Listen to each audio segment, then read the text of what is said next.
자, 우리가 지난 시간에 이제 물론 녹화 수업을 했지만 여러분들이 다 들었다고 가정을 하고 얘기를 하면 중요한 게 두 가지 있었어요. 그러니까 키르호프 전류법칙과 키르호프 전압법칙을 이해하는 게 가장 중요했는데 사실 대략적으로는 다 했어. 했던 얘기긴 한데 그래도 중요한 거니까 다시 한번 우리가 좀 짚어봅시다. 일단 지금까지 우리가 배운 법칙이라고 하면은 딱 세 개예요. 그치? 키르호프 법칙 포함해서.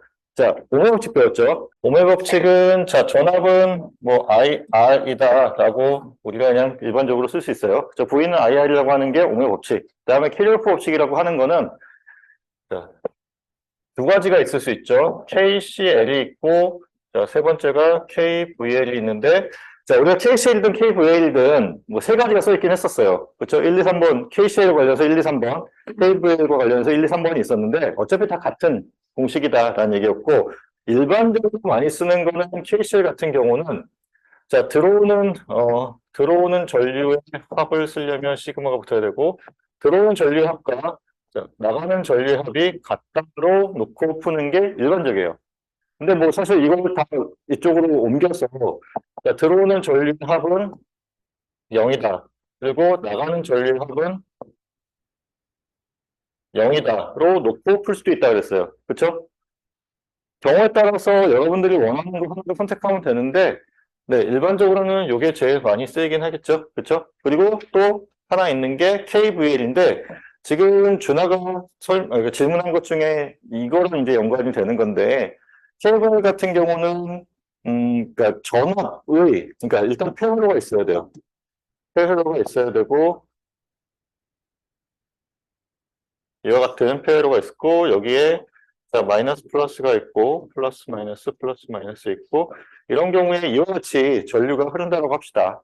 그러면 자 여기 V1이라고 하는 전압 강화가 있고 여기 V2라고 하는 전압 강화가 있다고 하면 해회로를 따라서 돌아갔을 때 이 안에서의 전압 상승과 전압 강화의 합이 같아야 된다는 거예요. 그러니까 그거를 어떤 식으로 설명을 했었냐면 여기에 그라운드를 잡으면 이 위치에서의 전압이 0이잖아요. 근데 이거를 우리가 그냥 좀 쉽게, 개념적으로 쉽게 이해하기 위해서 물의 높이를 봅시다. 물의 높이를 보면 일단 여기서 출발하는 물의 높이는 0이야. 0에서 출발을 해요. 0에 출발을 이렇게 쭉 하다가 계속 0에 머물러 있겠죠. 어디까지 0에 머물러 있느냐? 안녕하세요. 자, 여기까지 0에 머물러 있는 거예요. 그렇죠? 그 사이에는 이상적인 도선이기 때문에 전압 상기나 전압 강화가 없는 거잖아요. 0에 머물러 있다가 지금 여기 있는 요 전압을 만나는 순간 어떻게 돼? 전압 상승이 일어나죠. 다시 말하면 높이가 높아진다는 거예요. 얼마만큼 높아져? 자, 저기 써 있는 V만큼 높아져요. 일단 V만큼 높아져서 여기 이 위치까지는 V의 높이로 계속 있을 거예요. 그리고 나서 자, 플러스에서 마이너스로 떨어지는 전압 강화가 일어나죠. 전압 강화의 양이 얼마? V1만큼 일어나는 거예요. 물론 이제 우리가 그 V1, 뭐 이거에 대한 정확을 R1이라고 한다면 V1이라고 하는 게 I 곱하기 R1이 될 거고 여기도 R2라고 한다면 V2라고 하는 게 I 곱하기 R2가 됐겠지? 그치? 요거는 이제 조금 있다가 뭐 전압 분배 법칙을 얘기하면서 다시 얘기를 하고 일단 그냥 여기서 전압 강화량을 V1이라고 합시다. 그러면 자, 저걸 지나면서 V1만큼, 뭐 대략적으로 V1이 이만큼 된다고 치면 V1만큼의 전압 강화가 있어요. 그리고 이 위치는 그럼 어떻게 돼? 큰 라지 V에서 V1을 뺀 것만큼의 높이가 있겠죠? 그게 어디까지 연결되느냐? 여기까지 연결될 거야. 그리고 여기서 추가적으로 다시 또 전압 강화가 있어요. 얼마만큼? V2만큼의 전압 강화가 또 있는데 그러면 자 V2만큼의 전압 강화니까 이 R2라고 하는 정화를 거치고 나면 V-V1-V2가 되겠죠. 그렇죠? 전체 높이가 V에서 V1만큼 내려갔고 다시 V2만큼 내려갔어. 자, 그럼 이 위치에서의 값이 그러니까 캐피탈 V 마이너스 V1 마이너스 V2인데, 자, 그리고 쭉 가다 보니 여기랑 맞나? 그러면 이 값이 결과적으로 어떻게 된다는 거예요? 이 높이랑 같아야 된다는 거잖아. 전압의 값이 저거랑 같아야 된다는 거고. 그거가 결국은 뭐예요? 자, 색깔을 좀 바꿔서. 자, 지금 보면은, 자, 전압 상승의 값이에요. 그쵸? 상승된 전압의 값과 전압 강화의 값이 결국은 같아야 된다라고 연결이 되는 거예요. 이게 KVL이다라고 설명한 거예요. 자, 이해됐어요? 자, 그러면 지금 어차피 오늘 이제 지난 시간에 물론 이제 복습 과정에서도 아니 복습이 아니라 지난 시간에 우리 수업 과정에서 나왔던 얘기긴 하고 오늘 다시 또 얘기를 할 거긴 한데 자, 직렬 연결과 병렬 연결에 대한 얘기는 했어요. 그렇죠? 직렬 연결이라고 하면 자, 여기 노드가 하나 있고 A라는 노드가 하나 있고 그리고 여기 B라는 노드가 하나 있어요. A에서 B 노드로 가는데 길이 하나인 경우 그때의 이 선상에 놓인 하나의 길 위에 놓인 R1, R2, R3라고 하는 이 저항은 서로 직렬 연결인 거예요. 길이 하나야. A에서 B로 가는 경우가 하나. 자, 병렬 연결을 봅시다. 병렬 연결은 자, 여기 마찬가지로 A에서 있고 B로 가는 요 노드가 있어요. 마주보는 노드가 있어요. 근데 A에서 B로 가는 길이 하나가 아니야.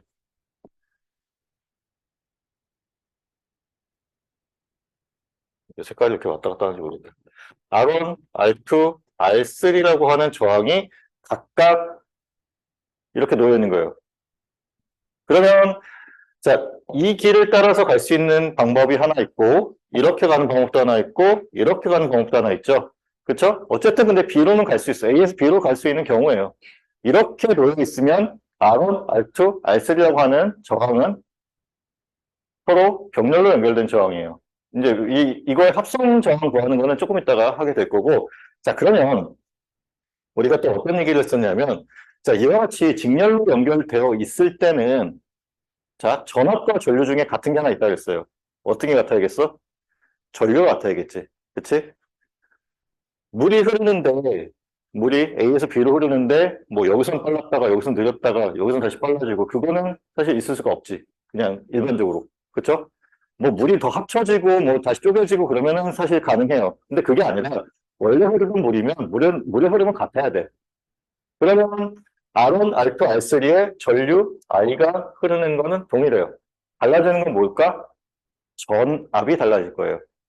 그러면 자 A와 B 여기를 플러스를 잡지 말고 여기를 마이너스 여기를 플러스를 잡았을 때 전체에 V만큼의 전압이 걸려있도록 합시다. 이쪽이 마이너스 이쪽이 플러스 그냥 그렇게 가정하자는 거야. 그러면 자 여기서 그냥 그라운드를 잡았다고 치고 여기서 0으로 시작했다고 하면 쭉 거쳐서 B로 오게 되면 얼마? V만큼의 전압을 갖겠죠? 전압 상승이 일어난 거예요. 그렇죠? 얘를 기준으로 봤을 때 전압 상승이 일어났어. 물론 이제 얘는 전압 강화가 일어나야 맞는데 그냥 상승이 일어났다고 가정합시다. 자, 그러면 여기서 상승된 거, 여기서 상승된 거, 여기서 상승된 거 합해서 이거가 되겠지. 그치? 그거를 우리가 얘를 V1, 얘를 V2, 얘를 V3라고 한다면 캐피탈 V는 V1 더하기 V2 더하기 V3가 될 거예요. 그리고 지금 R1, R2, R3에 우리가 오말 법칙을 적용해서 V1, V2, V3로 쓰게 되면 I, R1 왜냐하면 전류는 I로 다 동일하니까 더하기 I, R2 더하기 I, R3가 되겠죠. 이거를 묶어주면 I로 묶어주면 R1, R2, R3가 될 거예요. 자, 전류 동일하고 V1, V2, V3로 나눠지는데 전류 동일하고 결국은 뭐에 비례해서 나눠져? 저항의 크기에 비례해서 나눠지더라. 이게 전압 분배 법칙이에요. 자, 직류 전원 직렬로 연결되어 있는 경우에 전압 분배 법칙을 우리가 쓸 수 있어요. 자, 그러면 지금 이제 방금 전에 질문했던 내용과 이제 같은 맥락은 비슷한데, 자, 지금 이걸 봅시다. 여기 또 마찬가지로 여기 플러스로 보지 말고, 그러니까 여기 플러스, 여기 마이너스 봅시다. 그러면 자, 이 플러스와 마이너스 사이에 캐피탈 V라고 하는 전압이 걸려 있다고 합시다. 그러면 자, 이 위치에서 그러니까 여기를 0으로 보는 거예요. 이제 반대로 여기를 0으로 보고 여기를 V로 본다라고 하면 자, 여기 위치에서 0이기 때문에 요 전체 위치에서 0이겠죠. 왜냐하면 얘와 얘 사이에는 소자가 전혀 없고 도선만 있기 때문에 그냥 하나의 노드로 볼 수 있어요. 그치? 이렇게 그렸지만 얘도 B라는 노드가 될 수 있고 얘도 B라는 노드가 될 수 있고 얘도 B라는 노드가 될 수 있다는 거야. 그러면 자 각각이 다 0이라는 전압값을 갖고 있겠죠. 그라운드가 잡혀 있다라고 하면 자 그럼 이쪽을 봅시다. 왼쪽 여기도 마찬가지 이유로 A라는 노드와 동일해요. 그렇죠? 여기도 아무 소자가 없기 때문에 A라는 노드에서의 전압값 얼마겠어요? V겠지. 얘도 V, 얘도 V, 얘도 V야. 정렬로 연결되어 있을 경우에는 양단에 걸려있는 전압이 동일해요. 대신에 전류값은 달라지겠지. 그러면 이렇게 볼 수 있어요. 이쪽에서 전류가 I가 들어가고 있다고 합시다. 요거 좀 지울게요.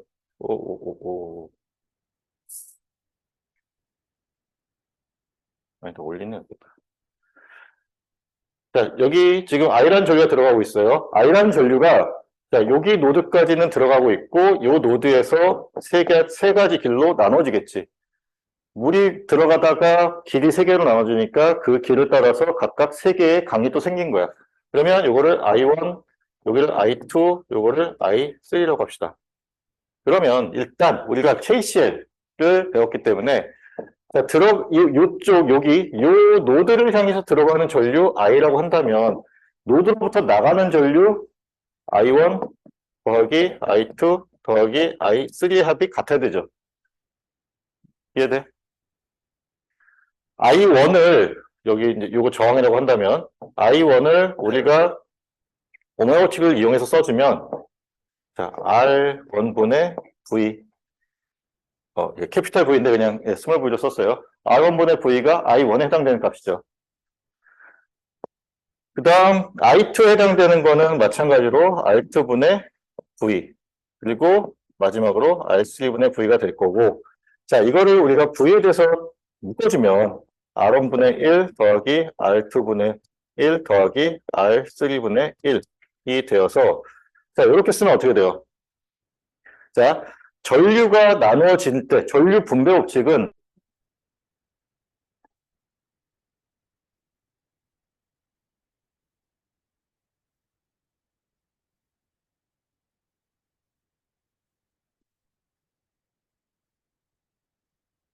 일단 전류 분배 법칙이라고 하는 거는 병렬로 연결된 소자 혹은 저항에서 우리가 적용할 수 있는 거고 그때는 어떻게? 자, 저항의 역수에 비례해서 나눠져요. 자, 우리가 지난 시간에 배웠던 것 중에 그러니까 지지난 시간에 배웠던 것 중에 저항의 역수를 뭐라 그랬죠? 컨덕턴스라고 했었죠. 그래서 바꿨으면 V 곱하기 G1, G2, G3 이렇게 쓸 수 있어요. 이해돼요? 자, 여기까지 혹시 질문 혹시 없어요? 준아 그럼 이해됐어요? 아까 그거? 이해가 안 됐어? 그럼 아까 그 화면으로 다시 넘어갑시다.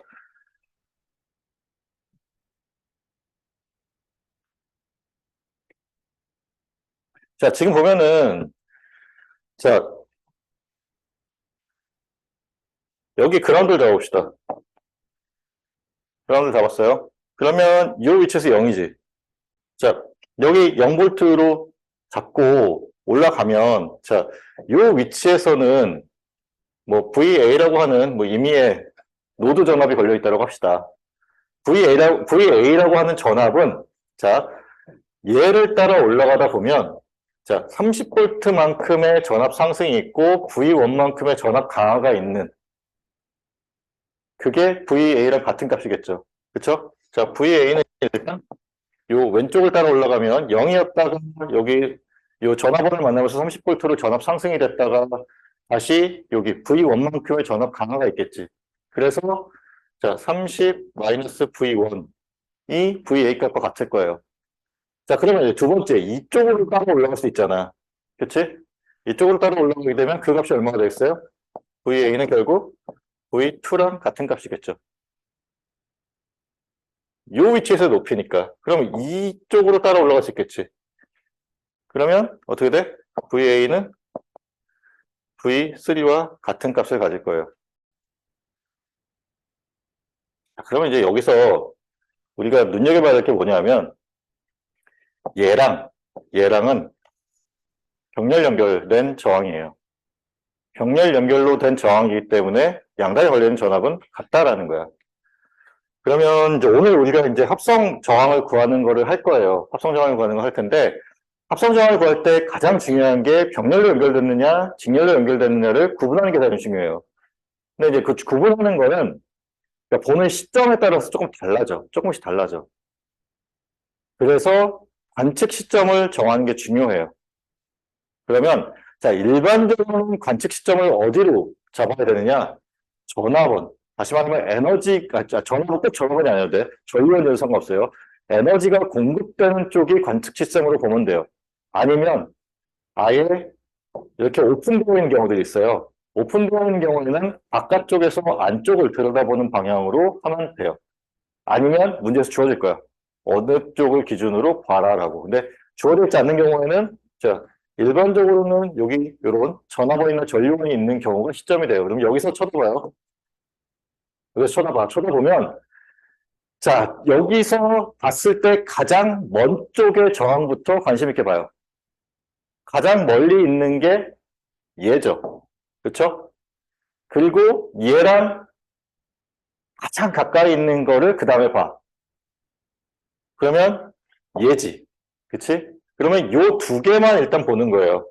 요 두 개만 봤을 때 이 두 개가 직렬인지 병렬인지를 따져봐야 돼요. 뭐 결론부터 얘기하면은 병렬 연결인데 자, 요거를 그럼 우리가 병렬 연결이고 아직 우리가 합성저항을 구하는 건 안 배웠으니까 그건 조금 이따 하도록 하고 얘를 R, 뭐 P라고 하는 병렬 연결 저항이다라고 얘기합시다. 하나로 합쳐진 거야. 얘가 지금 하나로 합쳐진 거예요. 그러면 자, 여기 있는 요 새로운 RP라고 하는 저항과 얘는 뭘까? 직렬일까 병렬일까? 얘는 맞아요. 직렬 연결이에요. 왜냐하면은 요 위치에 있던 저항 두 개가 하나로 합쳐진 거예요. 그러면 그냥 이렇게 생겼다고 하면 되지. 그리고 자, 이 길을 가는 데 있어서 얘 지나고 그다음 얘 지나고 그다음 다시 일로 가야 되는 직렬 연결로 우리가 파악하면 되겠죠. 자, 요런 거를 잘 파악하면 돼요. 그리고 준하가 아까 질문했던 거는 이 얘와 V3와 V2가 왜 같은지인데 병렬로 연결된 저항에 걸려 있는 전압이기 때문에 두 개는 같다라고 보면 돼요. 알겠죠? 자, 이걸로 이제 지난 시간 복습 내용은 다 했는데 혹시 지난 시간 내가 질문을 못 받았으니까 혹시 질문하고 싶은 거 있어요? 궁금한 거? 없어요? 그러면 넘어가도록 합시다. 자, 오늘 이제 뭐 여러 가지 얘기가 나오긴 할 텐데 오늘 목표는 원래 이제 2장을 다 끝내는 건데 일단 맨 마지막에는 이제 Y 델타 변환이 조금 내용이 어려울 거고 뭐 어렵다기보다는 좀 외워야 될 내용이 많은 거고 그 전까지의 내용은 사실 이미 다 설명했어요. 수업 시간에. 자, 그러면 이제 하나하나 차근차근 보도록 합시다. 자, 등가로라는 게 있어요. 자, 등가로라는 거는 왜 쓰느냐? 여기 있는 것처럼 자, 회로를 간단하게 만들기 위해 쓰는 거예요. 아까 뭐 우리 방금 전에 봤던 거에 저항이 3개 있었잖아요. 2개는 병렬 연결, 하나는 또 그것과 직렬 연결. 자, 나중에 우리가 이제 조금 더 지나가다 보면은 그 3개의 저항을 하나의 저항으로 합칠 수 있어요. 그러면 그 3개의 저항과 우리가 합한 하나의 저항을 등가 저항이라 그래. 그리고 등가 저항으로 대체된 그 회로를 등가 회로라고 해요. 그러면 그러니까 생각해봐요. 아예 이거 띄워놓고 하자. 요거를 보면 자, 여기 있는 이 3개의 저항을 그대로 놓고 해석을 하는 게 편할지 아니면 이 3개를 그냥 진짜 하나의 저항으로 놓고 문제를 푸는 게 편할지 당연히 저항이 하나인 게 훨씬 편하겠죠. 그런 의미로서 지금 이와 같이 회로를 간략화하는 거를 우리가 할 텐데 그 간략화의 일단 원리예요. 원리가 자, 이 등가 회로를 이용하는 거고 자, 회로의 일부분을 제거하고 그 자리에 자, 단순한 회로로 그러니까 대체를 해도 자, 다른 부분에 자, 이게 중요한 거예요. 전류와 전압이 변하지 않는다라고 하면 다시 말하면 전류와 전압이 같다라고 하면 등가인 회로다라는 거예요. 이 화면이 왜 이렇게 흔들리나? 자, 그래서 자, 여기 보면은 양단에 지금 터미널이 있죠. 자, 양단의 단자에 전류와 전압이 흐르고 있고, 자, 이 전압과 전류가 같게 유지가 된다라고 하면, 여기 안에 있는 소자가 어떤 것이든, 뭐 아무리 복잡한 소자가 들어가 있더라도 그 두 회로는, 혹은 뭐 그 세 회로는 다 동일한 회로예요. 그렇게 이해를 하면 되겠어요. 그래서 여기 뭐 이런 것들이 써 있는데, 뭐, 몰라도 돼. 네. 그냥 뭐 수학적으로 우리가 지금 회로를 다루고 있고, 내년에는 그 이제 시너미 시스템을 배우게 될 텐데, 우리가 앞으로 다루게 될 모든 과정에 있어서 일단 회로도 시스템이에요. 시스템에 들어가는 입력과 출력, 그리고 그 시스템 자체를 그러니까 수학적인 표현으로 함수식으로 표현할 거예요. 그러기 위해서 지금 나온 것들이라고 생각하면 돼요. 그래서 뭐 요거는 그냥 뭐 한번 읽어보면 될 것 같아요. 자, 그러면 그 다음으로 넘어가 봅시다. 자, 그래서 지금 보면은 자, 이제 이게 중요한 건데 전압원과 전류원이 같아질 수 있느냐 인데요. 사실 요거는 지금 다룰 건 아니에요. 지금 다룰 건 아니고 결론은 같아질 수 있다라는 거예요. 그러니까 결국 이거예요. 여기 전압과 전류 값이, 그러니까 여기 단자를 열었을 때 그 두 개의 노드 사이에서 측정된 전압과 전류 값이 같다라고 하면 같아지는데 이거를 같게 만들어주는 그 법칙이 태분행 혹은 노튼 변환 공식이라고 하는 거예요. 그래서 요거는 이제 나중에 다음 장에서 다룰 거니까 그때 가서 다시 얘기하도록 합시다. 자, 일단 전압원이든 전류원이든 다 상관없이 그러니까 이 내부에 뭐가 있어도 상관없어. 상관없고 단자를 열어서 그 단자 사이에 전압과 전류를 측정했을 때 그게 동일하다고 하면 같은 회로다. 수업이 상당히 산만한데 조금 불편하더라도 진행을 해봅시다. 자, 그러면은 여기 예제 2.6을 봅시다. 지금 자 여기 V라고 하는 전압이 있고 I가 있고 여기 2옴이라고 하는 저항이 있어요. 자, 그리고 이것과 지금 요것 V21이라고 하면 요 저항의 양단에 걸려있는 전압이고 여기 1옴 저항의 양단에 걸려있는 또 다른 전압을 V22라고 합시다. 자, 그러면 자 여기서 전압, 전류, 그 다음에 저항의 관계식을 쓸 수 있죠. 그게 옹의 법칙인 거지. 그래서 지금 쓴 게 이거야. V는 자 IR이라고 하는 공식에 대입한 거고 자 여기에 R 대신에 2를 넣어서 이 I를 썼어요. 그리고 자 지금 보면은 자 여기 1옴이 있는데 자 V는 그러면 여기서는 어떻게 쓸 수 있냐면 자 전압 상승이 이만큼 V만큼 됐고 전압 강화가 V21 그 다음에 V22만큼 됐지. 그러면 V는 V21 더하기 V22가 되는 게 성립하는 게 KVL. 그쵸? 킬로프 볼테이지 법칙으로서 성립을 해요. 자, 그러면 V21의 값이 뭐냐? 1옴의 전류 I가 흐르는 거니까 I겠지. 그러니까 정확하게 1 곱하기 I. 자, 그리고 V22의 값은 얼마예요? 이것도 마찬가지로 1 곱하기 I가 될 거예요. 그러면 이게 결국 2I가 되겠지? 자, 그러면 지금 이거 좀 지우고 왼쪽과 오른쪽에 있는 회로가 서로 다르게 생겼어요. 다르게 생겼어. 하나는 지금 저항이 2옴짜리 하나고 다른 쪽은 1옴짜리가 두 개 있어요. 자, 이 경우에 그냥 내부가 어떻게 생긴 거 상관없이 전압과 전류만 보면은 I고 그것이 이렇게 2로 동일하게 맞춰지죠. 그럼 왼쪽과 오른쪽이 같은 회로이고 그랬을 때 등가회로라는 거예요. 등가회로라고 하는 거는 이 안에 있는 요 저항들이 서로 등가 저항이다라고 우리가 얘기할 수 있어요. 자, 그럼 여기서 이제 얘기하고자 하는 건 뭐냐면, 자, 저항이 지금 어떻게 연결되어 있어요? 직렬 연결, 병렬 연결. 직렬 연결, 맞아요. 예. 자, 직렬로 연결된 저항의 합성 저항은 단순 합으로 구해요. 자, 요거 하나 일단 생각하고 조금 이따가 또 보도록 합시다. 일단 오늘 이제 등가 저항을 구하는 거를 이제 연습을 할 텐데, 자, 직렬로 연결된 저항은 어떻게? 그냥 더해주면 돼. 근데 병렬로 연결된 저항은 조금 다르게 보긴 하는데, 자, 우리 조금만 이따 합시다. 네. 다음 페이지로 넘어갈게요.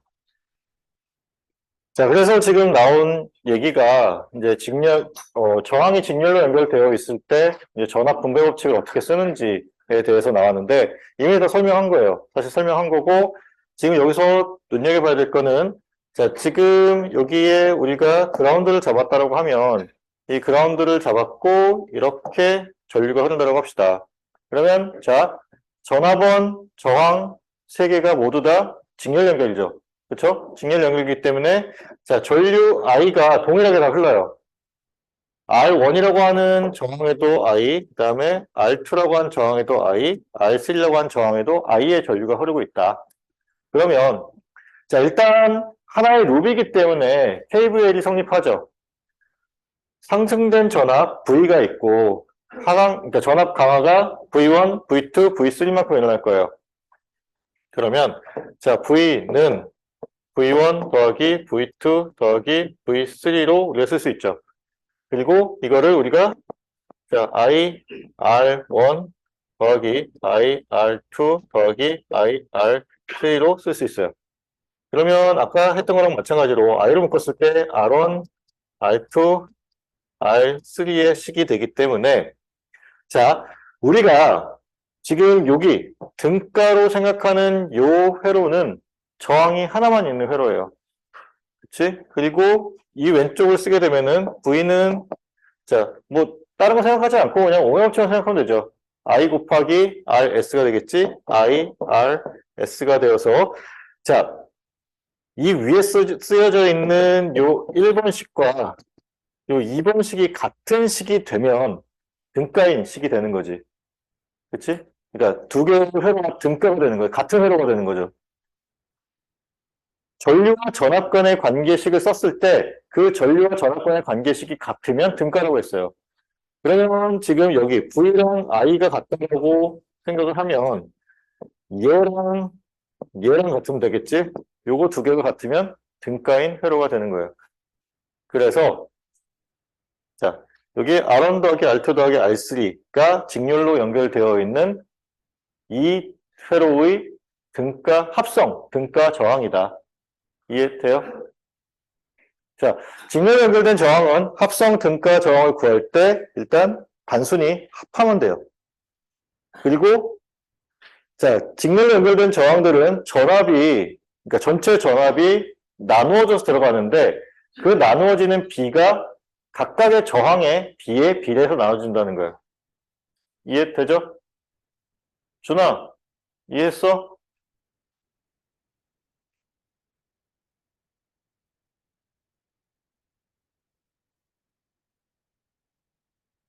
자, 그래서 지금 직렬로 연결된 저항에서 뭐 이와 같은 요게 합성 등가 저항을 구하는 그러니까 직렬 연결 저항의 합성 등가 저항을 구하는 것을 얘기한 거고 지금 여기 있는 요것들이 결국은 자, 전압 분배 법칙을 얘기한다. 자, 그래서 여기 아래쪽에 있는 걸 보면 뭐 같은 얘기예요. V1이라고 하는 것이 R1분의 I라고 하는 건데 자, 그러면 이제 얘와 얘를 우리가 하나의 저항으로 합할 수 있잖아요.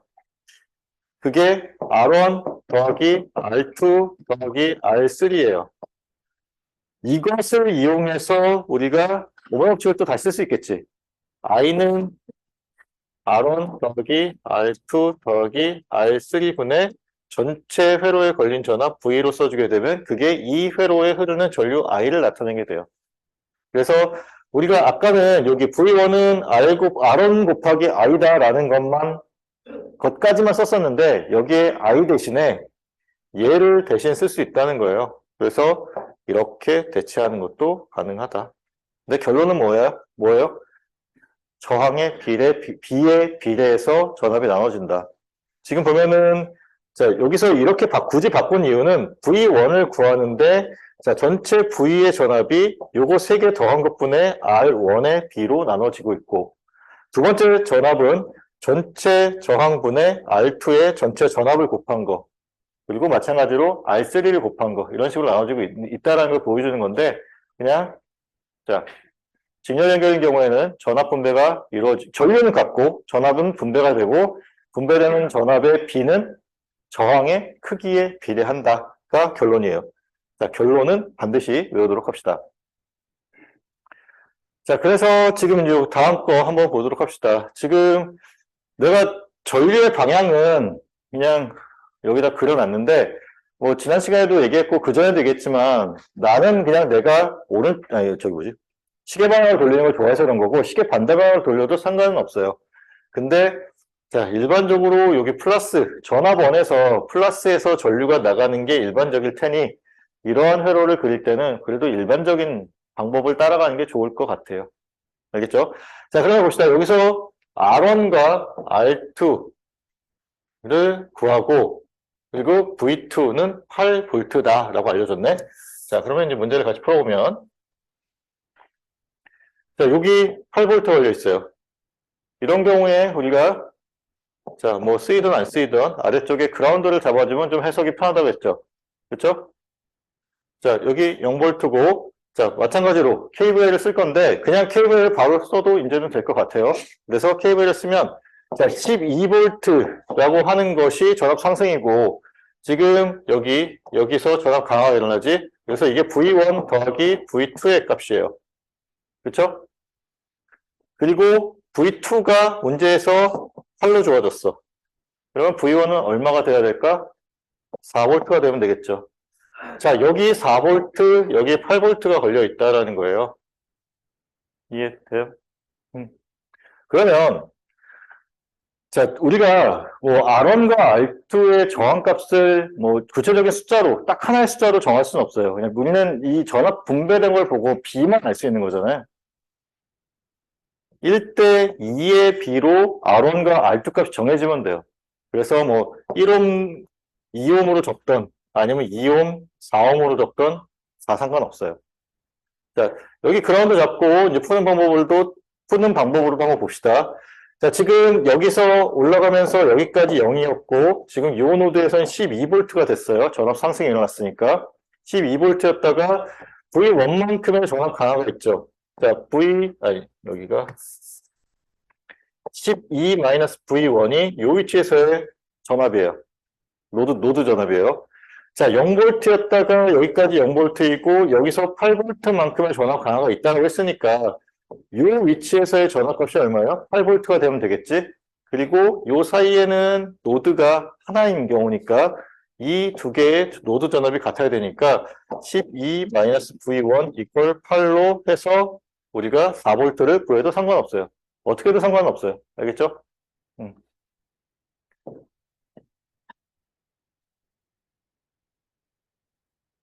자, 다음 봅시다. 자, 뭐 같은 얘기인데요. 전압 분배 법칙인데 전압원의 경우에는 지난 그 녹화 강의에서 설명했지만 전압원의 경우에는 직렬 연결되어 있으면 단순 합으로 하나의 전압원으로 합할 수 있어요. 대신에 플러스 마이너스의 극성은 잘 따져줘야 돼. 중간에 플러스 마이너스가 바뀌어 있으면 그때는 이제 부호가 플러스였다라고 하면은 마이너스로 바꿔준다든지 그러니까 부호만 잘 따져주면 돼요. 근데 이 경우는 지금 보면은 전체가 다 지금 마이너스 플러스로 일치되어 있다라고 가정을 하고 이런 경우에는 그냥 얘네들의 값을 다 더하면 그것이 하나의 합성 등가 전압원 값과 같다. 자, 그래서 여기 밑에 있는 예제를 보면 이 예제는 조금 달라져 있긴 하죠. 여기 위쪽에 있는 큰 박스에 있는 요 전압원 3개를 자, 하나의 전압원으로 줄이고 싶은 거예요. 자, 줄이고 싶은 전압원의 마이너스 플러스를 잘 파악합시다. 아래쪽이 마이너스, 위쪽이 플러스예요. 그러면 요 3개를 봤을 때 이쪽이 마이너스, 이쪽이 플러스가 되도록 맞춰져 있는 거면 그 더할 때 플러스 부호를 써서 더해주면 되고 그게 어긋나 있으면 반대로 뒤집어져 있으면 그때는 마이너스를 붙여서 해주면 돼요. 이해되지? 그래서 이 보면은 자 이쪽이 마이너스 플러스 여기도 마이너스 플러스 여기도 마이너스 플러스인 경우에 맞으면 플러스 아니면 마이너스 붙여야 되는데 자 얘는 일치하죠. 5V 얘도 일치하지 18V 그래서 자 5 더하기 18까지는 일단 하면 되고 자 여기는 마이너스 플러스가 뒤집어져 있죠. 그러면 여기서는 마이너스 7을 해줘야겠지. 그래서 이거는 16V가 되겠네. 그리고 자, 여기 있는 전화번의 값이 16V가 되면 되고, 자, 문제에서 전류값을 구하라고 했어요. 자, 일단 VS 혹은 여기 있는 요 값은 16V라는 거 우리가 구했고, 자, 전류 I를 구할 건데, 자, 지금 보면은 여기 플러스에서 나와서 마이너스 쪽으로 가는 요 시계 방향으로의 전류 방향이 일반적인 요 전압의 극성을 따진 전류 방향일 거고, 그것이 여기 있는 요 값과 일치해요. 이해되지? 여기까지? 자, 그러면 자, 전류 전압 저항간의 관계가 결국은 어떻게 돼? 오형식을 쓰면 되는 거잖아요. 그러면 자, 일단 저항의 값은, 그러니까 전류 I를 구해야 되고, 저항의 값은 4ohm이야. 그러면 이제 VR이라고 하는 요 값을 구해야 되는데, 자, 전압은 하나 있고, 저항이 하나 있으면, 전압원에서 공급된 모든 전압이 저항에서 다 소모된다라고 보면 되겠죠? 그렇죠? 그래서 그 값이 얼마가 되겠어요? VR이라고 하는 게 4분의, 자, 16. 그래서 4A가 된다. 자, 그러면, 그 다음에는 병렬로 연결된 저항에서의 전류 분배 법칙으로 들어갈 거예요. 자, 병렬로 연결된 저항은 뭐가 같다? 양단에 걸려있는 전압의 크기가 같다. 그리고 아까 잠깐 나왔지만 전류가 어떻게 분배된다? 컨덕턴스의 비례해서 분배된다. 혹은 저항의 반비례해서, 그러니까 저항의 역수에 비례해서 분배된다. 자, 그거를 우리가 얘기하기 위한 거고, 자, I라고 하는 전류원에서 I라고 하는 전류가 이 위쪽 노드로 공급되고 있어요. 그리고 나서 I1, I2, I3가 그 노드에서 나가고 있죠. 자, 전류 분배 법칙을 쓰기 전에 일단 KCL의 입장에서 I는 I1, I2, I3랑 같지. 그치? 그리고 지금 여기서는 이제 하나의 저항으로 줄이는 과정도 이제 같이 할 건데, 이제 병렬로 연결되어 있을 때의 합성 등가 저항을 구하는 것도 같이 볼 거예요. 그래서 자, 일단 전류가 이렇고 전압의 값은 V로 동일해요. 양쪽 다 V로 동일하고. 자, 그러면 자, 여기에 맞추어서 우리가 쓰게 되면, 자, 여기도 전압 V, 여기도 전압 V, 여기도 전압 V니까, 자, I라고 하는 저 전류는, 자, R1분의 V 더하기 R2분의 V 더하기 R3분의 V가 되겠죠. 오른쪽에는 얘는, 자, 전류 I고 전압 V고 RP가 들어가지. 그래서 I는, 자, RP분의 V가 되겠죠. 그러면 전류 I, V, 자, I, V 다 동일하다고 치면 여기를 V로 묶으면 R1분의 1 더하기 점점점 R3분의 1이면 되겠지. 칸이 좁아서 좀 생략했어요. 자, 그러면 자, RP분의 1이라고 하는 요 값이 R1분의 1 더하기 R2분의 1 더하기 R3분의 1과 같으면 되겠죠? 그렇죠? 그게 결국 뭐야? 합성 등가 정을 구하는 방법이에요. 여러 개가 있을 때는 역수의 합을 구해서 뒤집어주면 돼. 중요한 거 뒤집어줘야 돼. 왜냐하면 자, 지금 RP분의 1이라고 하는 합성 등가 저항을 우리가 원하는 합성 등가 저항은 RP예요. RP를 구해야 되는데 RP분의 1이라고 하는 게 R1분의 1 더하기 R2분의 1 더하기 R3분의 1이 되는 거거든. 그러면 이거를 계산해서 예분의 1을 해줘야 그게 뭐가 돼? RP가 되는 거니까 자, 역수의 합을 구한 다음에 뒤집어줘야 돼요. 그러니까 뒤집어주는 게 그 분모 부절을 뒤집어줘야 돼. 알겠지? 요거 이용해서 문제 푸는 거 뒤에 나올 거니까 같이 한번 보도록 합시다. 자, 일단 요거는 여기까지 하고, 지금 밑에 이제 그러니까 병렬 연결 2개 했을 때 나오는 건데, 그냥 요거는 거의 기계적으로 우리가 얘기를 해요. RP라고 하는 거를, 그러니까 R1과 R2의 병렬 연결 저항의 합성 등가 저항이라고 하면은 그냥 2개 더하고 2개 곱하고 요게 일반적으로 그냥 공식처럼 많이 쓰여요. 근데 원리는 그냥 RP분의 1은 R1분의 1 더하기 R2분의 1이에요. 근데 요거를 계산해서 뒤집어주면 요게 나온다라는 거예요. 이해되죠?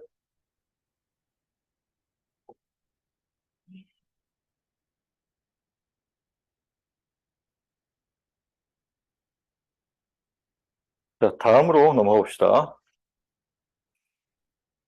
그래서 이제 같은 얘기예요. 지금 전류 I를 구하기 위한 것, 그리고 I1이라고 하는 전류가, 자, 컨덕턴스에 비례해서, 그러니까 전체 전류를 컨덕턴스에 비례해서 나눠주면 I1의 값, I2도 마찬가지로 전체 전류를 컨덕턴스에, G2라고 하는 컨덕턴스에 비례해서 나누어주면 지금 I2 값이 된다. 이거를 우리가 전류 분배 법칙이라고 해요. 자, 지금까지 배운 게 그러면 몇 개요? 5개지. 전류분배 법칙, 전압분배 법칙, 그리고 키르호프 법칙에 이제 전류 법칙 있고 전압 법칙 있고 그다음에 오메 법칙 있어요. 자, 요 5개 배운 거 가지고 우리가 앞으로 웬만한 문제는 다 풀어요. 여기에 추가로 이제 더 들어간 게 뭐냐면 테브랭 노튼 변환 공식하고 조금 이따 나올 Y 델타 변환 공식이 들어가요. 그거 7개라고 하면 뭐 7개라고 합시다. 7개 공식만 가지고 우리가 이번 학기, 다음 학기 다 문제를 풀 거예요.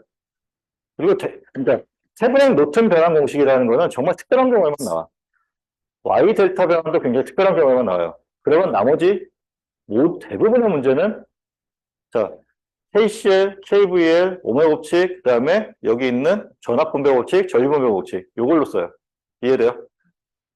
자 문제 푸는 게 그렇게 어렵지 않다라는 얘기예요. 그러니까 문제가 조금 복잡해 보여서 적용할 수 있는 그 공식이 생각 안 나는, 법칙이 생각 안 나는 것 뿐인데, 어차피 써야 되는 법칙은 5개고, 제일 먼저 문제 풀 때 생각나야 되는 건 일단 오메 법칙이에요. 오메 법칙을 써서 여러분들 회로에 주어져 있는 전류나 전압 중에 구할 수 있는 게 있으면 먼저 구해주면 돼요. 그리고 나서 이제 뭐 회로 해석을 하는 데 있어서는 이제 아까 봤듯이 노드 전압을 이제 정해주고, 거기서의 뭐 KCL을 써준다든지, 아니면 메쉬 커런트라고 하는 게 룹 안을 돌아가는 전류 이런 것들을 우리가 앞으로 이제 메쉬 커런트라고 얘기할 텐데 메쉬 커런트를 정해주고 저기서의 전압 상승과 전압 강화 다시 말하면 KVL을 이용해서 우리가 모르는 미지수를 풀어주는 게 우리가 이제 이거 다음 장 3장에서 할 얘기예요. 알겠지? 그래서 일단 기본적인 법칙은 다 배웠다라고 생각하면 되고 자 뭐 아래에 있는 뭐 문제 하나 같이 예제 하나 같이 풀어봅시다. 지금 보면은 자 I1부터 I4까지에 대한 전류가 있어요. 그리고 전체 전류 값이 18mA예요. 그러면 자 일단 여기 250옴, 500옴, 500옴, 1000옴이에요. 그러면 얘를 우리가 컨덕턴스로 바꾸게 되면 250분의 1, 500분의 1, 500분의 1, 1000분의 1이 되는 거고 그래서 컨덕턴스로 바꾼 값이 여기 써있는 얘지. G1, 얘를 G1이라고 합시다. 얘를 G1, G2, G3, G4라고 하면 G1 같은 경우는 4ms가 될, 4ms가 될 거고 단위가 지멘스니까 G2, G3 같은 경우는 2mm 지멘스가 되고 G4 같은 경우는 1mm 지멘스가 되어서 전체 컨덕턴스는 그러니까 합성 컨덕턴스를 구하는 거예요. 합성 컨덕턴스는 어떻게 구하면 돼? 이 경우에는 병렬로 연결되어 있는 경우에는 그냥 단순히 합으로 하면 되겠지. 자, 우리가 RP분의 1이라고 하는 것이 R1분의 1 더하기 R2분의 1 더하기 R3분의 1 이런 식으로 됐었잖아요. 세 개 연결되어 있는 경우에. 각각을 우리가 컨덕턴스로 바꾸면 얘가 GP가 되는 거고 얘가 G1, G2, G3가 되죠. 자, 컨덕턴스 입장에서는 병렬로 연결되어 있으면 단순 합으로 구하면 돼요. 그래서 병렬로 연결되어 있을 때는 뭐 조금 도움이 되는 거는 컨덕턴스를 이용해서 구하면 조금 더 편하기는 해요. 근데 좀 그 컨덕턴스와 저항을 또 왔다 갔다 하다 실수를 할 수 있긴 한데 그거는 이제 연습을 좀 많이 하면 될 것 같아요. 자, 그래서 지금 여기 전체 합성 임피던스가 아니라 합성 저항은 병렬 합성 저항은 이거 4개를 더하면 되는 거고 그게 9mS, 9mGs가 되겠죠. 자, 그리고 나서 자, I1, I2, I3, I4를 구할 건데 자, 여기 있는 것처럼 전체 합한 것분의 G1 곱하기 I 그 다음에 전체 합한 것분의 G2 곱하기 I 이런 식으로 구하게 되면 각각 8mA, 뭐 4mA, 그 다음에 2mA가 된다. 요거는 여러분들이 계산을 한번 해보도록 해요.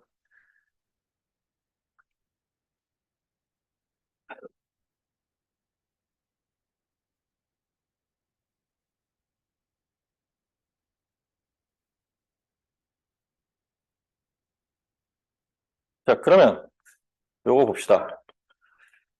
자, 문제가 이제 조금 어려워졌지. 그렇죠? 자, 우리가 아직 안 한 게 하나 있는데 뭐였냐면 전화번호는 직렬로 연결되어 있을 때 합할 수 있다고 그랬어요. 전류원은 병렬로 연결되어 있을 때 하나의 전류원으로 합할 수 있어요. 단 얘도 방향을 잘 따져야겠지. 근데 자, 병렬로 연결되어 있을 때는 또 다른 특징이 있어요. 뭐 직렬 연결도 마찬가지긴 한데 자, 직렬로 연결되어 있는 경우에 여기 노드를 잡아서 자, A와 B 사이에 전압과 전류만 같다라고 하면 이 안쪽에서의 회로가 어떤 뭐 소자를 갖고 있던 상관없이 등가 회로라고 했었죠. 그치? 그러면 R1, R2, R3의 순서로 있던지 아니면 R2, R1, R3의 순서든지 R3, R1, 뭐 R2의 순서든지 상관없다는 얘기예요. 직렬로 연결되어 있을 때는 소자들 간의 그러니까 요 선상에서 순서를 바꿔도 상관이 없어요. 자, 요게 직렬 연결의 또 특징이고 병렬 연결은 위쪽에 노드가 있고 여기 아래쪽에도 노드가 있다고 해요. 자, 주의해야 될 거. 지금 얘는 합하면 안 되지. 소자가 껴있기 때문에. 그치? 이해돼요? 자, 지금 이상적인 도선으로 묶어져 있는 부분들은 노드를 합할 수 있다고 했어요. 하나의 노드로. 이해돼요? 근데 지금 얘는 다른 노드로 봐야지. 왜냐하면 가운데 13옴이라고 하는 저항이 껴있으니까. 그러면 자, 일단 얘랑은 다시 말하면 마주보고 있는 노드가 있고 그 노드를 갈 수 있는 길이 총 3개가 있는 거지. 24A 전류원을 거쳐서 가는 경우, 6옴 저항을 거쳐서 가는 경우, 혹은 4A 전류원을 거쳐서 가는 경우 3가지가 있는 거고 그 3가지에 대해서는 자, 이런 특징이 있어요. 전압값이 같잖아. 양단에 걸리는 전압값이. 그래서 얘, 얘, 얘 이렇게 3개가 정렬로 연결이 되어 있는 거고 이것들이 서로 수평이동을 해도 돼. 다시 말하면 지금 여기 24A 전류원이 있고 4A 전류원이 이쪽에 있는데 24A 전류원에 인접해서 그러니까 얘랑 순서를 바꿔도 된다는 거예요. 4A 전류원과 24A 전류원을 서로 붙여놔도 돼. 그러면 이제 좀 보기가 편하죠. 자, 24A 전류원과 지금 4A 전류원이 병렬로 연결되어 있고 지금 그거를 하나로 합치는데 위쪽 방향으로 전류가 공급된다라고 보면 자, 얘가 플러스 방향으로 지금 연결되어 있는 거고 얘는 마이너스 방향으로 연결되어 있는 걸 볼 수 있겠죠? 그러면 24에서 4를 빼주면 되는 거지. 그래서 20A가 되는 게 이해가 되죠? 그러면 지금 자, 얘를 이렇게 옮겼고 얘를 이렇게 옮겼기 때문에 그래서 여기 6A가 온 거예요. 6옴이 왔고 지금 13옴과 5옴이 있었는데 직렬로 연결되어 있죠? 13옴과 5옴은 그치? 그러면 우리가 하나로 합할 수 있는데 2개 더하면 되죠. 그래서 18옴으로 합쳐졌고 18옴과 6옴을 또 다시 합할 수 있는데 여기서는 이제 그것까지는 안 하고 그냥 여기 따로 이제 이렇게 구해놨는데 일단 18옴과 6옴까지 합하는 거는 뭐 아까 얘기했던 18분의 1 더하기 6분의 1 해서 RP분의 1을 계산하면 되는. 그래서 이렇게 계산하려면 RP분의 1은 아까 공식처럼 쓰인다 했잖아요.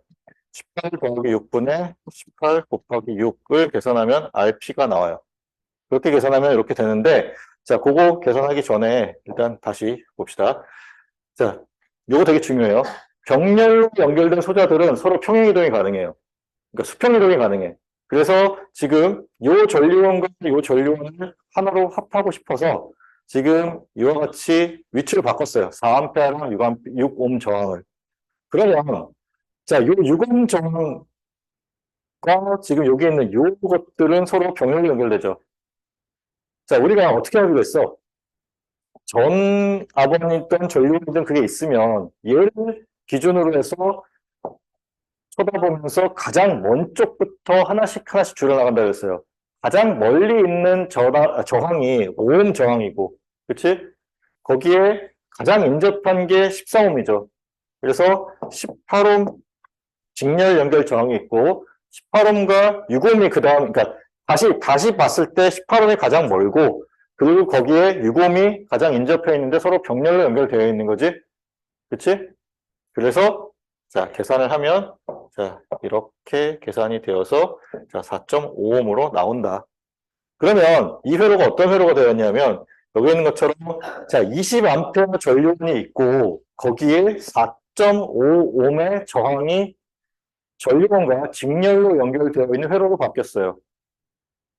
그러면 지금 여기 걸려 있는 V라고 하는 거는 결국 요 4.5옴에 걸려 있는 전압값, 전위와 같을 거고, 그래서 4.5 곱하기 20A를 하게 되면 그게 9V가 되죠. 그렇죠?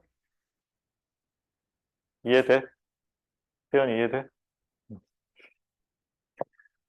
자, 여기, 네, 9V가 아니라 90V구나.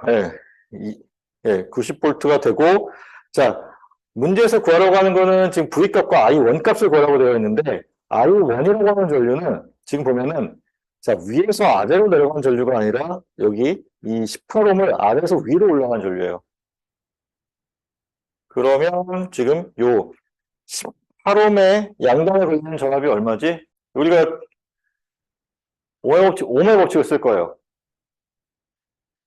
전류 I1을 구하기 위해서 I1이라고 하지 말고 그냥 우리가 그냥 임의의 전류라고 합시다. 요거 I를 구하기 위해서 자, I를 구하기 위해서 자, 18이라고 하는 저항값을 분모에 쓸 거고 분자에 들어가야 될 전압값은 얼마가 될까? 네, 또 헷갈릴 수 있으니까 그냥 요거 플러스 마이너스 합시다. 그러니까 요렇게 흐른다고 했을 때 그러면은 그냥 90V가 되는 거죠. 그렇죠?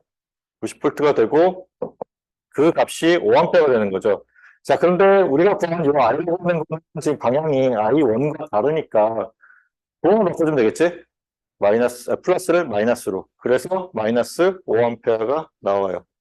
이해돼?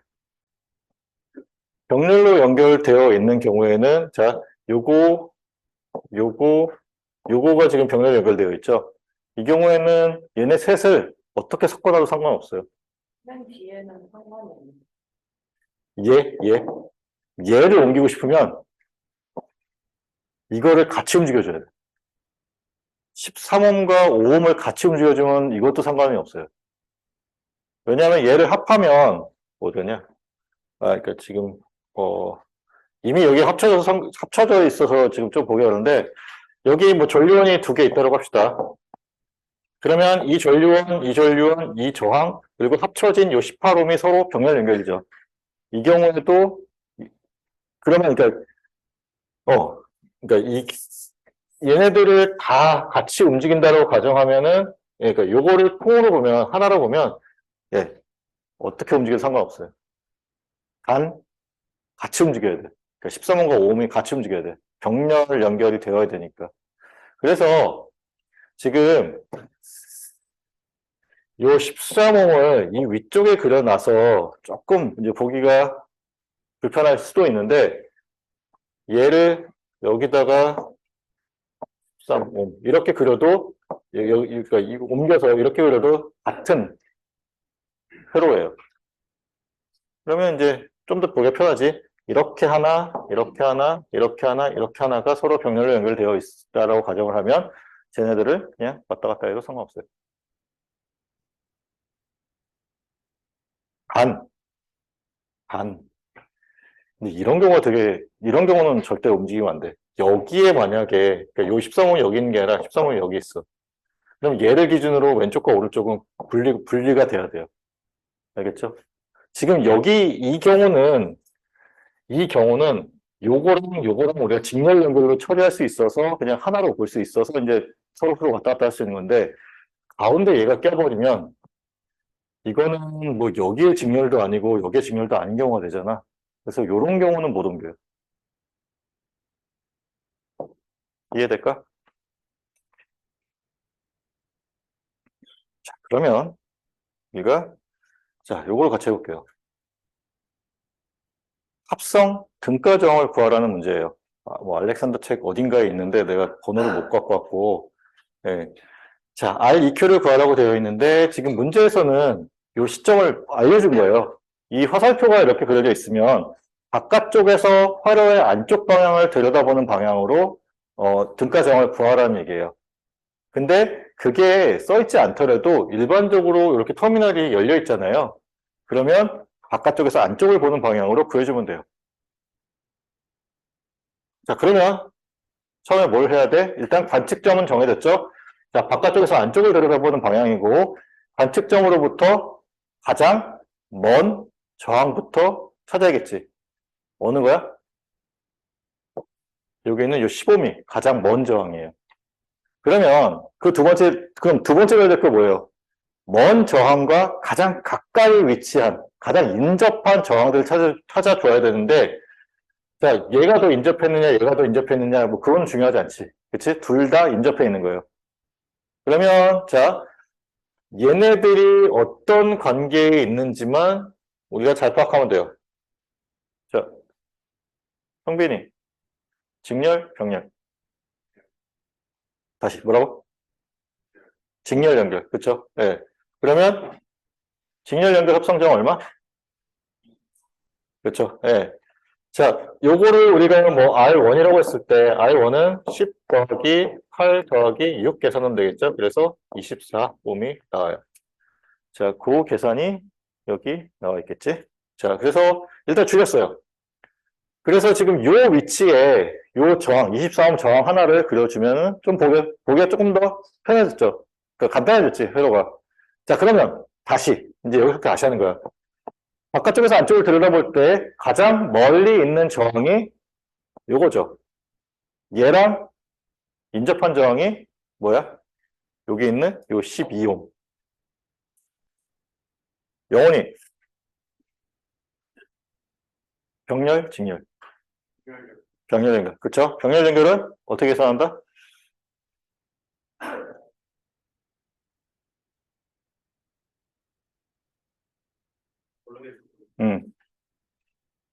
유진이, 윤유진. 응? 아니, 아니, 값을 구하라는 게 아니고 병렬 연결 저항을 어떻게 구하냐. 설명 못하겠어요? 수민이. 응? 다시 뭐라고? 그쵸. 이렇게, 그거에 두 개만 있을 때 얘기야. 저항보다 곱한 거는. 좀 더 정확하게 얘기하면은, 컨덕턴스를 구해서 컨덕턴스의 합으로 구하든지, 아니면 역수의 합을 구해서 뒤집어 주든지. 알겠죠? 자, 그래서 지금 뭐 수민이가 얘기한 것처럼 12분의 1 더하기 24분의 1이 요거의 합성 저항을 R2라고 합시다. 그럼 요게 R2분의 1이 되는 거고, 그래서 R2라고 하는 거는 12 플러스 24분의 12 곱하기 24를 계산하면 돼요. 그러면 지금 여기 있는 것처럼 자, 8옴이 나와요. 자, 그러면 아까 여기 있던 요 위치가 뭐가 돼? 8옴이 됐어. 그렇게 해서 다시 그려주면 이와 같이 그려지겠죠? 자, 다시 우리가 지금 목표로 하는 거는 이거를 하나의 정으로 바꿔주는 거거든. 하나가 될 때까지 이 과정을 계속 반복하는 거예요. 자, 가장 멀리 있는 저항이 8옴이에요. 그리고 그 다음 인접한 게 여기 있는 요 4옴이지. 서로 직렬 연결이니까 이거 이퀄 12옴이 되면 되겠죠? 그래서 여기 12옴으로 바뀌었고, 자, 다시 그럼 12옴이 가장 멀리 있고 12옴과 6옴이 서로 병렬 연결이니까 역수의 합을 구해서 뒤집어주면 되고 그 값이 여기 있는 것처럼 4옴이 돼요. 자, 그러면 이제 마지막으로 자, 4옴이 가장 멀리 있고 그리고 그것과 인접해 있는 저항들이 4옴, 3옴이 있지? 그리고 얘네들은 서로 다 어떤 연결? 직렬 연결. 그래서 4, 4, 3을 더하면 11옴이 나오고 그게 우리가 구해야 되는 이 회로의 합성 등가 저항 이에요. 알겠지? 자, 합성 등가 저항을 구할 때 일단 가장 중요한 게 뭐냐면 쫄지 말아야 돼. 일단 문제에 겁먹으면 안 보여요. 이게 뭐 정렬 연결인지 직렬 연결인지 안 보여. 근데 진짜 가끔가다 무심시한 문제들도 있어. 있는데 그거는 이제 조금 이따 나올 거예요. 자, 지금 중요한 거 뭐? 일단 문제를 잘 파악하고 관측점을 잘 정해야 돼요. 이런 식으로 알려주는 경우는 그러니까 이 화살표 혹은 뭐 문제에 따라서 구하면 되고 없는 경우에는 오픈되어 있으면 바깥쪽에서 안쪽으로 들어가는 방향으로 하면 되고 만약에 전화번이나 전류원이 포함된 회로라고 하면 그 전화번이나 전류원이 있는 그 위치로부터 구하면 돼요. 자, 그리고 여기서는 아직 설명을 안 했지만, 뭐 뒤에 또 나오겠지만, 합성 등가 저항을 구할 때는 전화번이나 전류원은 없애주고 구해요. 필요 없으니까. 그러면 이제 전화번이나 전류원을 어떻게 없앴느냐가 이제 또 생각이 나야겠지? 자, 지난 시간 아니구나. 지난 시간에 설명했었는데, 전화번을 없앨 때는 단락시켜요. 다시 말하면 전화번이 있는 위치에 이상적인 도선으로 대체하면 돼요. 전류원은 없애줄 때 개방시켜요. 전류원이 있는 위치에서 전류만 빼고 그냥 끊어주면 돼. 알겠죠? 그렇게 하고 문제를 풀어주면 돼요. 종속 전원이 있는 경우에는 함부로 없애면 안 돼요. 그 경우는 좀 특별한 경우니까 그건 나중에 보도록 합시다. 일단 독립전화번과 독립전류원은 합성 등가 저항을 구할 때는 없애주고 우리가 구한다. 알겠죠? 근데 없애는 방법이 조금 다르더라. 전화번은 단락시키고 전류원은 개방시키면서 구해준다. 자, 일단 여기까지 질문?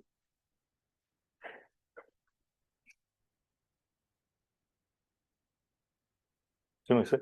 아니? 자, 그러면 우리 이제 마지막 내용 봅시다. 자, Y 델타 변환이에요. Y 델타 변환인데, 그러면 이제 Y 델타 변환은 이제 왜 쓰느냐? 자, 지금 이런 회로가 있어요. 합성 등가점을 보고 싶어. 좀 어렵지.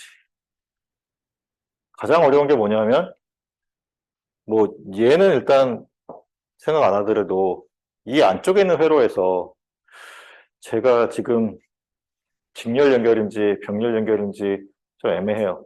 그렇죠?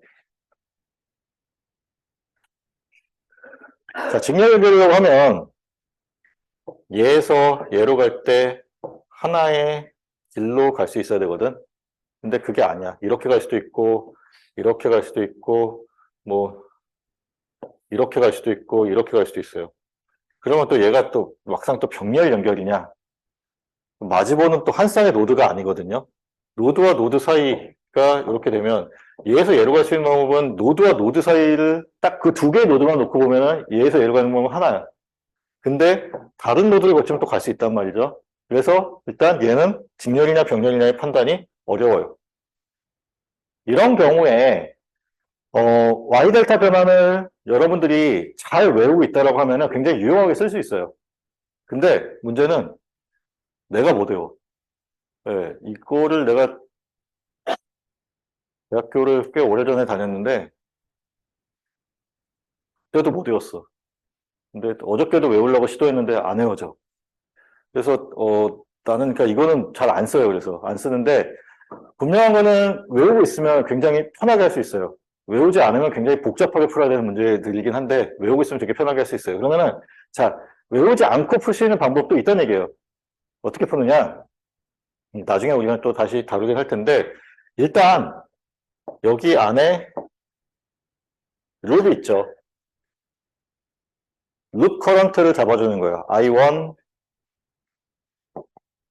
I2를 잡아주고 그리고 일단 얘는 우리가 뭐 어차피 얘와 얘는 직렬 연결이고 이 전화번호는 필요 없다라고 생각하니까 자 이렇게 개방을 시켰다고 생각합시다. 이렇게 터미널을 만들었다고 생각합시다. 그러면 자 여기에 뭐 1V든 뭐 10V든 상관없어요.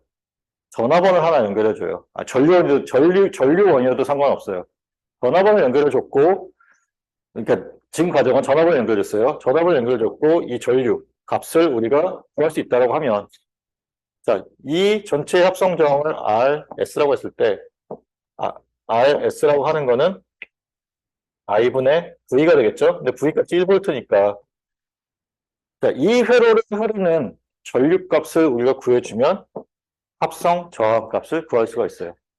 여기서 요거를 우리가 뭐 테스트 전압원 혹은 테스트 전류원이라고 해서 임의의 전압 그리고 임의의 전류를 인가해서 그 임의의 전압을 인가했을 때 아웃풋으로 나오는 결과로 나오는 전류를 측정을 하면 오메오치를 이용해서 정을 걸 수 있는 거고 전류를 인가했을 때 전압값을 우리가 구하게 되면 그걸 또 마찬가지로 우리가 오메오치를 이용해서 RS 값을 구할 수 있겠지. 그렇죠? 자, 근데 지금 단계에서는 여러분들이 할 수 없고 3장을 배우고 나면 그때 요 뭐 메쉬 커런트 잡고 여기 뭐 전압 강화 계산해서 구할 수 있어요. 근데 그거를 알기 전에는 지금 당장은 풀 수 있는 방법이 없으니 일단 Y 델타 변환을 좀 잘 보도록 합시다. 자, 두 가지의 네트워크가 있어요. 지금 Y 혹은 T 네트워크라는 게 있고 그리고 델타 혹은 파이 네트워크라는 게 있어요. 지금 두 개 다 등가의 회로예요. 얘도 얘랑 같고 얘도 얘랑 같아. 그러면 자, 요 노드를 지금 기준으로 얘를 위로 올리면 지금 이렇게 되어 있던 게 이렇게 쭉 펴지게 되겠죠. 그래서 R1, R2, 그 다음에 여기 가운데 있는 게 R3. 이해돼? 자, 1, 2, 3, 4의 노드가 있어요. 자, 이게 지금 내가 이거를 얘기하는 이유가 이 순서가 중요해. 자, 1, 2, 3, 4의 노드가 있고 R1, R2, R3의 저항이 이렇게 연결되어 있어. 자, 그러면 이제 델타 네트워크인데 델타 네트워크 같은 경우는 사실 이 아래쪽 같은 경우는 하나의 노드예요. 2번이나 4번이나 같은 노드인 거죠. 그렇죠? 근데 그거를 이렇게 좀 우리가 지난 시간에 얘기했지만 시각적으로 이렇게 가로로 펼쳐주면 좀 보기 편하다 했잖아. 그래서 펼쳐준 거예요. 그렇지만 어쨌든 아래쪽은 하나의 노드다라는 거. 그리고 자, 여기 RA, RB, RC예요. 자, 1, 2, 3, 4에 대한 노드에 대한 넘버링은 똑같아요. 1, 2, 3, 4. 1, 2, 3, 4에 대한 넘버링은 똑같은데, 자, 여기서 R1, R2, R3가 되고, 그 다음에 A, B, C가 돼요. 자, 요거 순서를 잘 일단 외웁시다. 자, 그러면 이제 요거를 가지고, 결과적으로 우리가 하고자 하는 건 뭐냐면, 여기 Y 혹은 뭐 T 네트워크랑 델타 혹은 파이 네트워크랑 같게 만들어주는 관계식을 구하고 싶은 거예요. 그러니까 이거 두 개가 같아지는 경우가 언제냐에 대한 거예요. 근데 이 내용이 조금 어려우니까 일단 최선을 다해서 이해를 해봅시다. 우리가 방금 뭘 배웠냐면 합성 등가 병을 구하는 걸 배웠어요.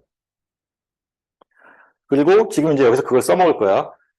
자, 지금 여기 R1, 2라고 하는 거는 뭐냐면 뭐 얘도 마찬가지고 얘도 마찬가지인데 자, 이게 지금 그 델타 네트워크에서의 변형된 파이 네트워크이죠. 그러니까 뭐 얘가 델타 네트워크이고 이게 Y 네트워크 혹은 이제 T 네트워크라고 하게 되는데 자, 1번과 2번 노드를 기준으로 합성 등가 정을 구하래요. 그러면은 일단 뭘 해야 돼? 관측점을 구해야 되지? 관측점은 자, 바깥쪽에서 안쪽을 들여다보는 방향으로. 그러면 자, 가장 멀리 있는 저항이 뭐야? R, 이거 AR, RA. 그리고 얘랑 인접해 있는 저항이 뭘까요? RC. 자, 근데 이제 여기서 고민이 되지. 일단 여기 3번이라고 한 노드가 있잖아요. 잘 봐요. 이거 나중에 이제 문제 풀다 보면은 굉장히 헷갈릴 일이 정말 많아. 이거 해석 잘못해서 문제가 틀어지는 경우가 꽤 많은데 3번 노드가 있잖아. 그리고 요 인접한 노드가 여기 있어요. 뭐 이거는 뭐 3번인지 4번인지 내가 모르겠어. 일단 뭐 인접한 노드가 있다고 합시다. 자, 인접한 노드와 3번 노드 사이에 아무것도 없죠. 그러면 어떻게 볼 수 있어? 그냥 이게 3번이에요. 그렇다라고 하는 거는 얘는 무시해도 된다는 거예요.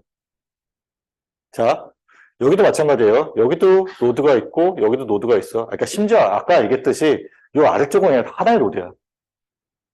근데 뭐 이제 나눠져 있으니까 여기 있는 요 노드와 4번 노드 사이에 아무것도 없잖아요. 그러면 얘도 무시하고 그냥 4번 노드를 안쪽으로 넣어줘도 돼요. 그냥 여기 있는 요 3번과 4번이라고 하는 얘는 그냥 뭐 이렇게 측정하기 위한 그냥 임시로 뭐 끄집어 내놓은 그냥 도선이 있다라고 생각합시다. 그럼 있어도 그만 없어도 그만이라는 얘기예요. 그러면 이 부분 없다라고 치면 자 이렇게 하나로 연결된 직렬 연결 정황인 거죠. 그래서 자 지금 문제에서 요구하는 게 뭐냐면 1번과 2번, 그러니까 바깥쪽, 1번과 2번 노드를 기준으로 바깥쪽에서 안쪽을 들여다 봤을 때의 합성 등가 저항이고, 가장 먼저 저항이 RA고, 그 다음 이제 인접한 저항이 RC고, 그러면 이 두 개가 서로 직렬 연결이니 RA 더하기 RC가 일단 계산이 되어야겠지? 그리고 나서, 자, 얘랑은 당연히 정렬 연결해야겠죠? 그쵸? 그래서, 자, RB와 RA 더하기 RC가 서로 병렬로 연결된 그 결과가 R12라고 하는 델타 네트워크에서의 R12라고 하는 합성 저항이에요. 자, 그러면 이제 얘가 더 어려운데, 오른쪽이 더 어려운데, 봅시다. 얘도 마찬가지로 R12를 구하라고 되어 있어요. 그러니까 이렇게 구한 이 값과 이렇게 구한 이 값이 이제 같다라고 이제 놓고 이제 우리가 풀고 싶은 거예요. 자, 그러면 얘도 마찬가지로 왼쪽에서, 그러니까 바깥쪽에서 안쪽을 들여다보는 방향으로 봐야겠지? 그러면 가장 먼저 항이 뭘까? 정빈이.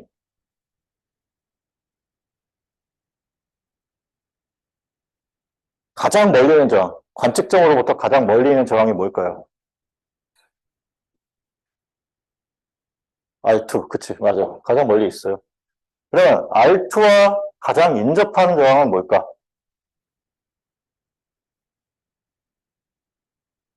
이제 좀 애매하지 않아? R3인 것 같기도 하고, R1인 것 같기도 하고. 뭐, 그런 걸 보면은, 뭐, 얘가 조금 더 가까운 것 같기도 해. 그쵸? 근데, 일단, 그러면은, R3라고 합시다. 이 두 개는 서로 직렬, 병렬. 직렬. 그러면 지금, 자, 정빈아, 잘 봐요. 전류가, 그러니까 여기 플러스 마이너스를 잡아주고, 여기 임의 전류를 흘렸어요. 전류가 흘러가겠죠? 여기까지 갔어요. 여기서 아래쪽으로 내려가는 거 I1, 왼쪽으로 가는 거 I2가 있겠지? 그치? 만약에 I2 값이 0이라면 어떻게 될까? R2라고 하는 저항은 의미 없는 거겠지? 맞아요? 자, 요거를 좀 잘 이해했으면 좋겠어요. 자, 회로에 전류가 흐르지 않아요. 회로의 전류가 0 값이야. 그러면 그 회로에는 어떤 소자가 있건 의미가 없는 소자예요. 자, 지금 이제 이 얘기가 어떤 얘기냐면 여기가 개방이 되어 있어. 다시 말하면 끊어져 있다는 얘기예요. 끊어져 있으면 지금 자, I가 가고 여기 I1은 갈 수 있겠지. 왜냐하면 이렇게 돌아서 이쪽으로 갈 수 있겠지. 그치? 이쪽으로는 물이 흐르지 않는다는 얘기예요. 그러면 그 끊어진 길 위에 있는 저항은 무시하면 돼요. 이해돼요? 정빈이 이해했어? 수민이 이해돼? 준아 이해돼? 어서부터 잘 모르겠어. 방금 자 지금 전류가 여기서 I라고 하는 전류가 공급되고 있고 이 노드에서 I라고 하는 전류가 나눠질 거예요. 자 I1, I2로 나눠질 텐데 I2 값이 0이라는 얘기는 이쪽으로는 전류가 흐르지 않는다는 얘기죠. 그렇게 흐르지 않는 이유는 여기 양단이 끊어져 있기 때문에 연결되어 있지 않기 때문에 전류가 흐르지 않는 거야. 전류가 흐르지 않는 도선 위에 있는 소자는 무시하면 돼요. 있어도 없어도 그만이에요. 그래서 R2라고 하는 이 저항은 전류가 흐르지 않기 때문에 다시 말하면 이 양쪽이 끊어져 있기 때문에 무시하면 돼요. 이해돼? 그러면 자 정빈이 다시 가장 먼 저항은 뭐죠? 그쵸? 얘가 가장 멀리 있는 저항이에요. 그리고 얘의 가장 인접한 저항은 R1. 얘네 둘은 서로 직렬 연결. 지금 아까 여기 얘네들도 얘네들을 그냥 안쪽으로 그냥 넣어주면 된다 그랬잖아요. 여기도 마찬가지야. 여기가 끊어져 있기 때문에 이 도선은 의미 없는 도선이에요. 그리고 얘도 의미 없는 도선이야. 그러면 이 회로는 결국 얘만 있으면 된다는 거예요. 이해돼요? 그래서 지금 여기 아래쪽에 보면 R1, 2의 값이 R1 더하기 R3가 되는 거예요. 이해돼? 직렬 연결이니까. 그런 식으로 하나씩 더 구해준 거예요. 자, R1, 2 같은 경우는 방금 구한 것처럼 여기 있는 Y 네트워크에서는 R1 더하기 R3가 되는 거고, 이 델타 네트워크에서는 이렇게 구하게 되면 얘네 무시하고 구하니까 얘랑 직렬 연결, 그리고 얘랑 병렬 연결. 그렇게 해서 나온 게 이렇게 돼서 이 결과가 나와요. 자, 그러면 그 다음에 R13을 구하는데 지금 일단 얘랑 얘를 놓고 기준을 본다고 하면 이쪽에서 쳐다보는 거지. 그치? 그러면 아까랑 같은 얘기가 돼요. 자, 이쪽에서 전류를 흘려줄 거예요. 전류를 흘려줄 거고 지금 3까지 도달하는 걸 본다는 얘기예요. 그 과정 중에 2와 4는 오픈되어 있죠. 이쪽으로 전류가 흐르지 않는다는 얘기예요. 그러면 있지만 우리가 없다라고 생각할 수 있고 이거 R1과 R2의 직렬 연결로 보면 돼요. 자, 그래서 여기 보면 R1과 R2의 직렬 연결이 있고 자, 얘를 봐야 되는데 지금 내가 마음이 좀 급한데 일단 요거까지 설명할게. 1, 3을 놓고 이렇게 봅시다. 어떻게 그려도 상관없잖아. 여기를 1, 여기를 3으로 봅시다. 그러면 자, 가장 멀리 있는 그러니까 그리고 이렇게 쳐다보는 거예요. 가장 멀리 있는 저항이 뭘까? 지정을 해야 되지. 지훈이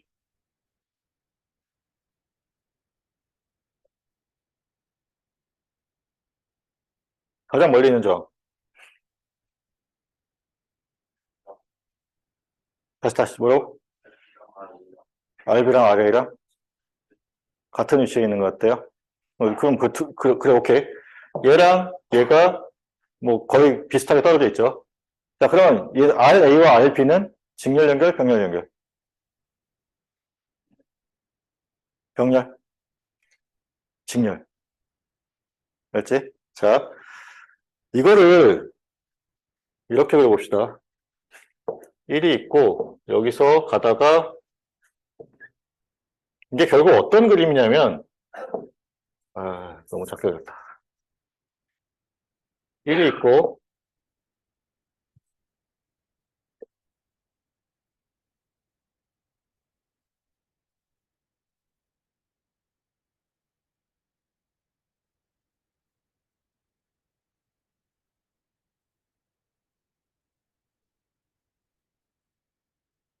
자, 이 회로를 이렇게 눕혀서 그리게 되면 이렇게 그려져요. 여기 1, 여기 2로 잡고 그리게 되면 그러니까 요거를 이렇게 90도 옆으로 눕히면 이거 이해돼? 지훈이? 자, 그러면 자, 이런 방향을 쳐다볼 거고 가장 멀리 있는 저항이 얘랑 얘가 되겠지? 그치? 그러면 요 선상 안에 있는 저항 두 개니까 서로 직렬 연결. 그치? 그리고 직렬로 연결된 이 저항과 이 RC라고 하는 저항은 서로 병렬 연결일 거예요. 그래서 지금 여기 보면은 RA와 RB가 서로 직렬 연결이고 RC가 이것들과 서로 병렬로 연결된 걸로 계산이 돼요. 자, 시간이 너무 좀 촉박해서 일단 요거 뭐 R 3, 4에 대한 거는 다음 시간에 이어서 하도록 합시다. 일단 뭐 다른 걸 다 떠나서 직렬 연결과 병렬 연결 파악하는 거 좀 잘 좀 생각해 보고요. 그리고 합성 등가 조항 구하는 거 조금 복습 좀 한 다음에 다음 시간에 다시 만나도록 합시다. 자, 오늘 여기까지 하고 다음 시간에 봅시다.